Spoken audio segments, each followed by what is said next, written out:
Hi, Andy Tanner here. So excited to dive in to this next section of the cash flow section of the 4 pillars of investing. We're going to be speaking about position again, and we just finished up long position, so of course we're going to do short positions. Once a person does a fundamental analysis on a financial statement of a company or looks at their trend, we might find that they're in trouble, that expenses are up and income's down, liabilities up, or assets are down, and cash flow's down, net worth down. And we see some frowny faces saying, you know what, the future doesn't look bright. Well, that's that. So the question is, well, how do we protect ourselves to survive tough times or even thrive? I mean, what if this were a sovereign fundamental analysis on your home country and you saw tough times coming? How do you position yourself? You probably have the idea that in the year 2007, 8, and 9, where we ran into some global problems, that many people were, lost a lot of value in their investments and really struggled, where other people thrived. So in the old days, when I used to teach the cash flow pillar, I'd say, look, things can go up, things can go down, things go sideways. It's our job here at the Cash Flow Academy to give you the opportunity and the knowledge to know that, whether it goes up, down, or sideways, there's a position to take that will benefit you, not only protect you, but benefit you. And you can make money in a long position when things fall down, there's no question. But when something is losing value and something is struggling, a short position is something to consider, and it's an opportunity, a possibility anyway, and we like to have in the toolbox. The reason I start with such enthusiasm, and the reason this is exciting to me, is simply because of the feedback we've had on this section over time in previous versions of the 4 Pillars class. We're always wanting to update and do better, and in this class we're going to make it even better, but I anticipate that trend to continue. People love this section. So I'm going to break it down and take more time than I did ever before. We're going to have several sections. One section on long gets you the gist, we get it, buy the stock, get the dividend, maybe have the stock grow, wonderful. The shorting has such a larger opportunity to it, to think about things in a different way and to open up your mind. I anticipate that as we go through this, what I'm going to do is I'm going to show you how money's made when something loses value. As I do this, you're going to feel within yourself, wow, I'm getting an awesome financial education. I'm learning things that other people generally don't know, and it gives you a way to think like a Warren Buffett might think. So with that, let's hop out of theater mode, and let's go down here maybe to slide 60 some odd something around here, and let's talk about a great lesson from my mentor Robert Kiyosaki. So I remember one time we were in Phoenix and Robert got on stage, and he's a rugby player, and he kind of made the motion of kicking a rugby ball with his right foot. And he said this, he said, I have a right foot and I have a left foot. I do not have a right foot and a wrong foot. And then he took his hands out and put them in front of himself, and he said, I have a right hand and a left hand. I do not have a right hand and a wrong hand. And I think what he was attempting to teach me and the others that were in that room at the time was that we tend to invent a view of good and evil all the time. And that makes sense. It'd be natural if I was an amoeba, I don't do much thinking. It's pretty much this is good food and this is a predator, get away. I don't know how amoebas think, but in the animal kingdom, that's kind of what it is. Something's either good for me or bad for me. Good means runs towards it, bad means runs away. And we're kind of wired that way as human beings, and really any creature is wired to seek its own good interest and avoid bad things. And so we have a limbic system that makes us fearful when things are bad that might happen, and greedy that things are good that might happen. And it's just that go towards, stay away from, go towards, stay away from. There's so much go towards, stay away from that's wired in us. It's easy for us to say something is to label something as good or bad. Oh, he's a good person. Oh, she's a bad person. Oh, this is a good book. Oh, this is a bad book. Oh, this is a good restaurant. This is a bad restaurant. There's so much good and bad. But with investing, that can be unhealthy to a point. And so the word is going to be opposite. So let's do this, and I'm just going to freehand this, I think. I've drawn so many financial statements, but I think what I'll do on this one is move my mic over here and freehand this. This can be so much fun. So let's draw this right here very simply and just freehand it for a minute. Okay, there's my income statement and the balance sheet. And this will be the first section of many sections we're going to do on shorting. I'm not just going to do one section on it. We're going to be thorough. We're going to short a lot of different things here. So this will be fun. Is income, here we have income. Let's just put it here. And here we have expenses. And I'm going to ask you which one is good or bad. See the trick question? Which one's good and which one's bad? And a person might say, well, income is good and expenses are bad. They might say that, and they might even be right when they say it. Asset, liability, I don't know, is it A-T or G? I don't know. Liability, I don't even know how to spell it. Income, expenses, asset, liability. Which is better, an asset or liability? And so it's very, very easy for someone to say, well, income is good and expenses are bad, assets are good, liabilities are bad. I want lots of income, I don't want expenses, and I want lots of assets and I don't want any liabilities. Up, down, which is good? Well, most people think up is good and most people think down is bad. I want my 401k to go up, I don't want it to go down. And so we've just at the get-go, it's very easy for us to look at this in terms of right and wrong. And what happens then is we tend to focus on the income, to go up and the assets to go up and the expenses down, liabilities down. And I'm going to suggest that that might change starting today. In fact, what if I told you that you might want to add more and more liabilities here, and that by doing so you might never have to, you might like it better than the asset column, okay? Expenses are something that I love because the reality of it is the more expenses I have, it seems my quality of life goes up. Do you know that I can't tell you what your goal should be, but do you know that my goal is to spend more money next year than I did this year? And the next year after that and after that. I hope I spend more money every year until I die. Because you know what? The food that my son eats is a function of the money I spend on food.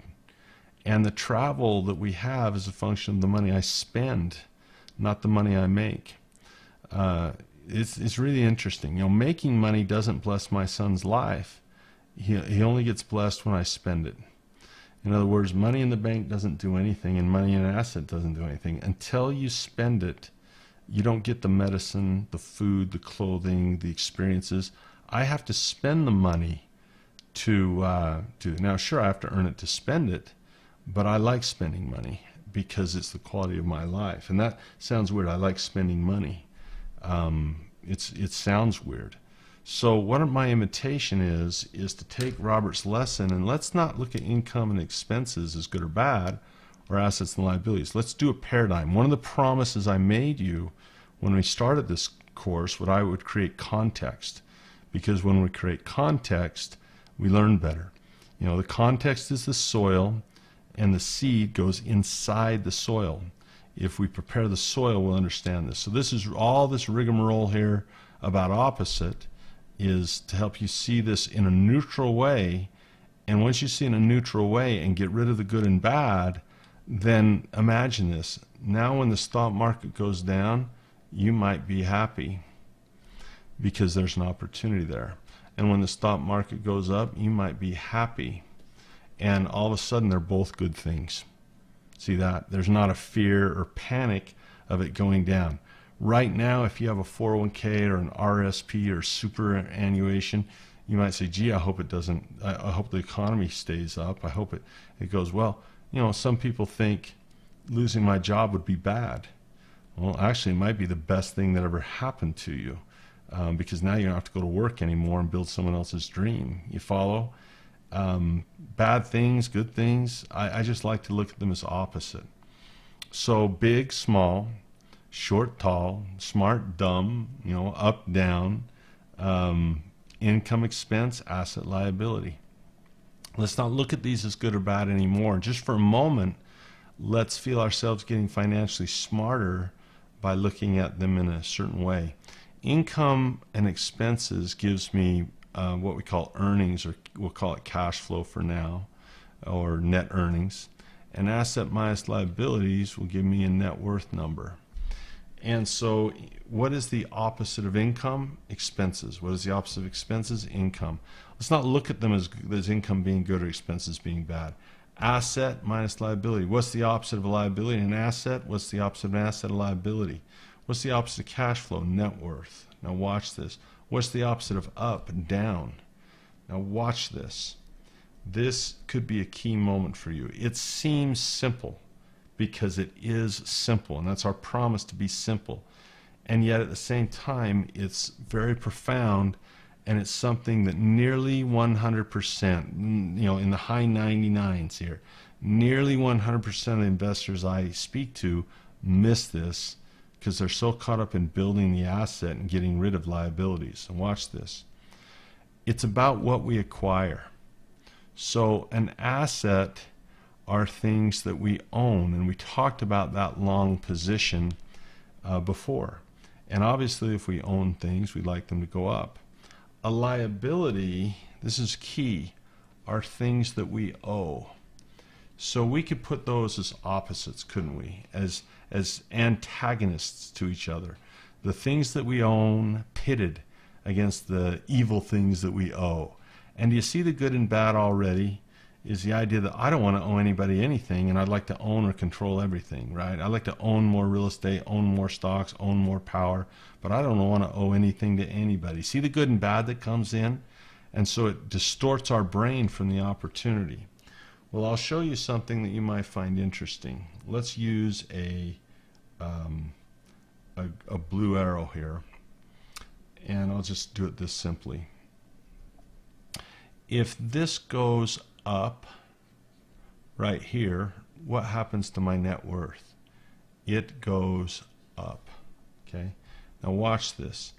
If this goes down, what happens to my net worth? Think about it for a minute. See if you can answer before I give the answer. If this goes up, my net worth goes up. But if this goes down, watch, my net worth goes up. Now pause for a moment and see the equality of that net worth over here. See that this is every bit the opportunity to increase net worth as this is. If this goes up $1, your net worth goes up $1. If this goes down $1, your net worth goes up $1. You see this? Let me say it again. If this goes up $1, your net worth increases $1. If this goes down $1, your net worth increases $1. So if I were to ask you the question, how do you increase your net worth? There would be two correct answers.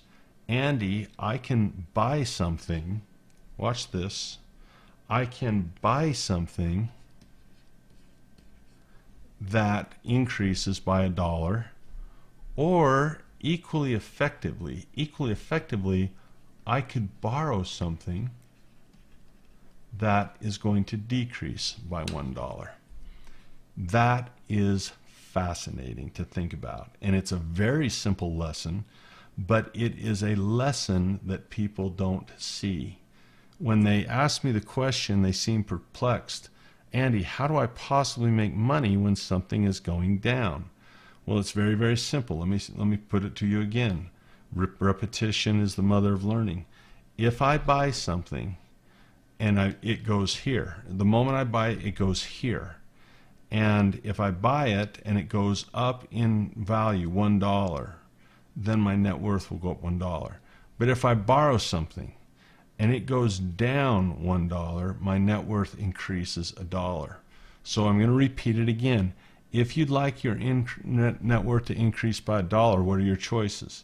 A, buy something that goes up $1 in value, or B, borrow something that goes down. A lot of people miss the fact that they could borrow themselves to wealth rather than buy themselves to wealth. When people come to me and say, I want you to teach me to invest, almost 100% of the time, people ask me what I think they should buy. Think about that. Andy, should I buy gold? Should I buy oil? Should I buy pork belly? Should I buy stocks? Should I buy real estate? Should I buy a business? What should I buy? Grain? Should I buy frozen concentrated orange juice futures? Should I buy bonds? What should I buy? What should I buy? What should I buy? People tend to think of investing as understanding what to buy. But I will tell you, we should give absolutely equal time to what we should borrow. Because if we buy right, our net worth increases, but it is equal. It is the same $1. That if we borrow correctly, we will become rich. And so there's a very simple idea here that is if we buy something, we want it to go up, but if we borrow something, we'd like it to go down. And as you learn the 4 pillars of investing, sometimes you'll see a fundamental analysis that suggests that it's going to increase in value. Then we buy it. But if we see an opportunity where the item is decreased in value, we have an equal opportunity to become wealthy by borrowing that item. So notice that we have opposites everywhere here. We buy things that are going up.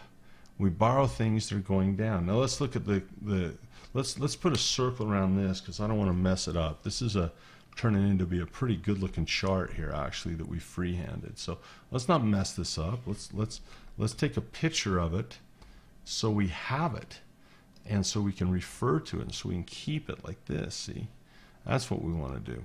Now let's draw on this a little bit more with another color ink.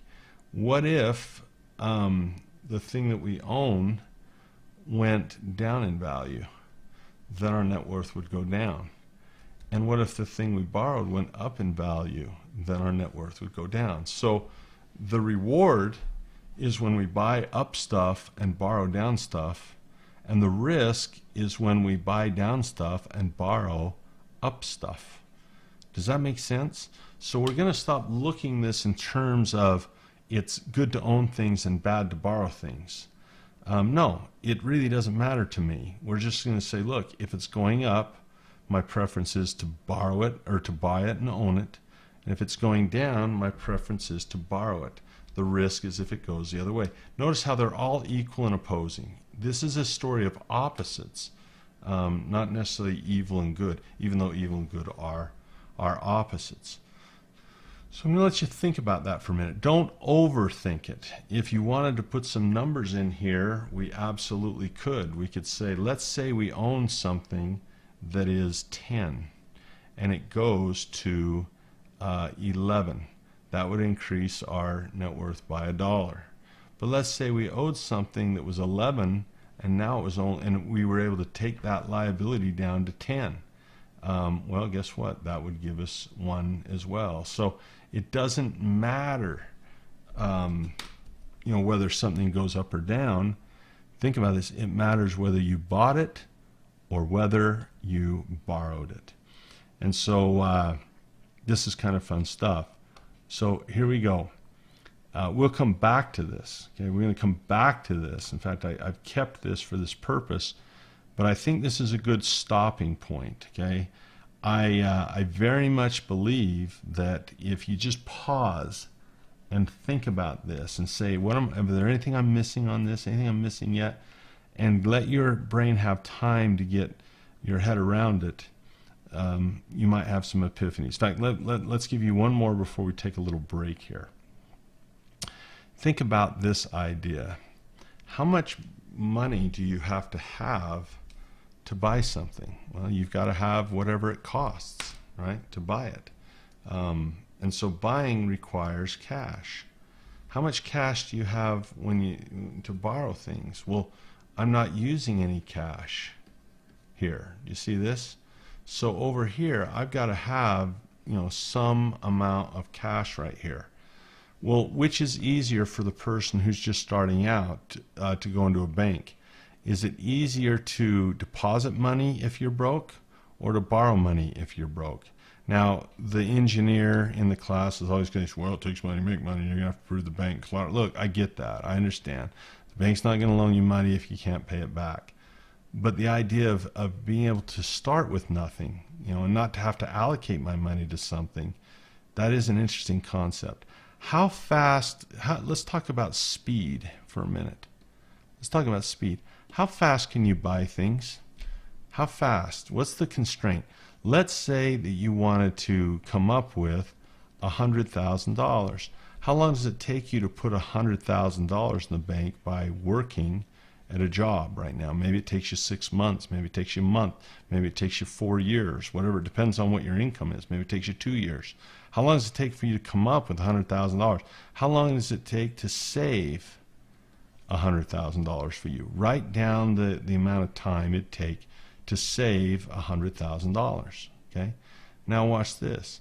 How long would it take to borrow $100,000? It takes 10 seconds. It's to make a promise. So this saving comes from working for money. Borrowing comes from promising to pay it back once you figure it out. So which goes faster, getting $100,000 by working for it, or getting $100,000 because you borrowed it, right? And it's an interesting idea. When you look at this right here, what did they teach you in school about what you should do with money? This is called savings, right? Savings is where you keep the money that belongs to you. You own the money. It's your money. You put it in a savings account. Okay, this is called debt. This is a debt account. This is money.